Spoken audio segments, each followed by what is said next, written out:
Hey everyone. I said several times that Jared Isaacman was the soon-to-be NASA Administrator, so the sudden last-minute withdrawal of his nomination wasn't mildly surprising. It was stunning or shocking, one of those adjectives.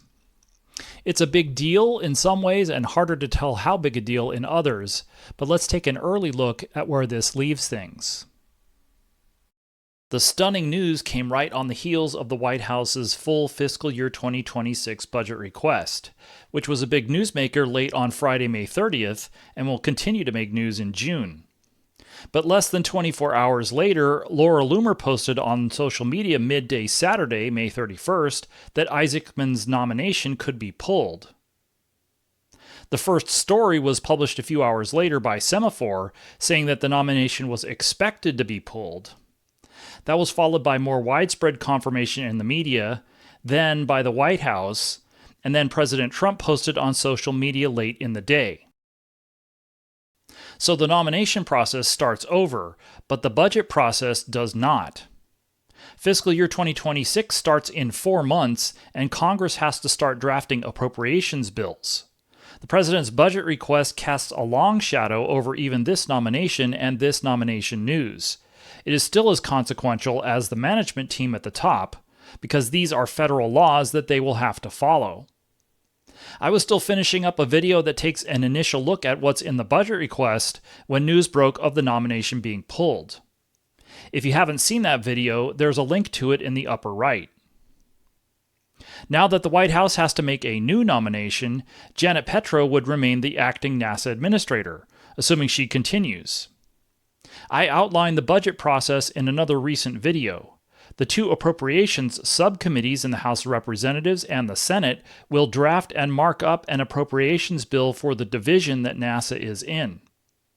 Traditionally, they would hold a public hearing to discuss the NASA budget request from the White House before they fully write and mark up that draft bill.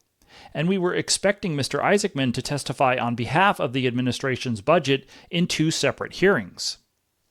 We just saw that the subcommittee in the House moved the markup hearing up a week from July 14th to July 7th. So if there's going to be a budget hearing, it would need to be in June, and Ms. Petro would probably be the one testifying if that's the case. The full House Appropriations Committee markup of that division's bill is scheduled for just a few days later on July 10th. Again, not that far away. Regardless, that continues to suggest that we will see draft appropriations bills in July before Congress takes their summer break in August. One of the questions now is whether we will see an expedited process for the new nomination. The authorizing committee in the Senate will again receive the nomination and hold another hearing. That's a different committee than the appropriations committees that will be busy drafting the budget, but it's not like the rest of the Senate isn't keenly interested in that.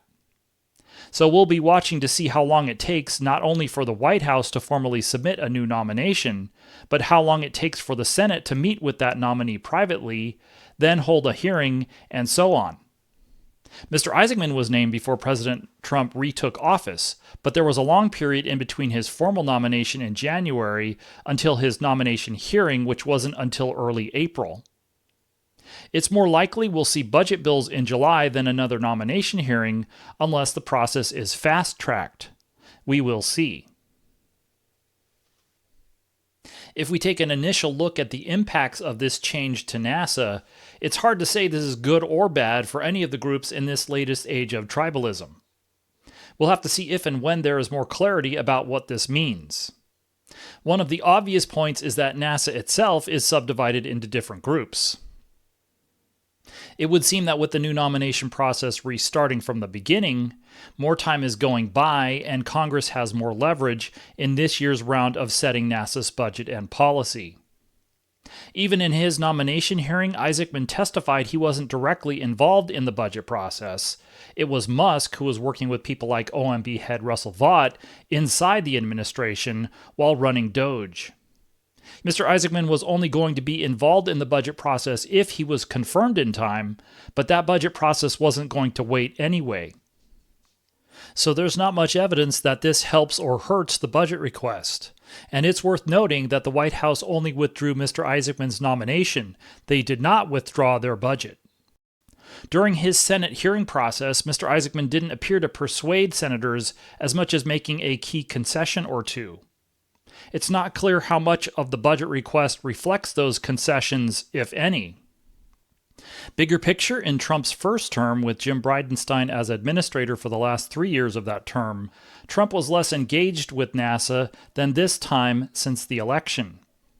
A lot of that was given Musk's central role in the home stretch of the campaign, and then especially at the beginning of the president's second term through much of April. One sign of that was Isaacman's nomination being announced sooner than typical for NASA. Now, with Musk announcing a much smaller role in day-to-day work in the administration, we'll have to see whether the White House is as attentive to the rest of the budget process for NASA, and particularly the details of these appropriations bills. Thanks as always for watching. Like and subscribe if you found these videos informative and want to keep up with what's going on with Artemis every week. As usual, a big thanks to members of the channel who are helping to make it possible to keep doing these videos. I am posting additional videos and more frequent updates if you're interested in joining. If you're willing to make a one-time donation to support what I do, I would really appreciate it. I put a link to my Buy Me a Coffee page in the description. Thanks again, and see you next time.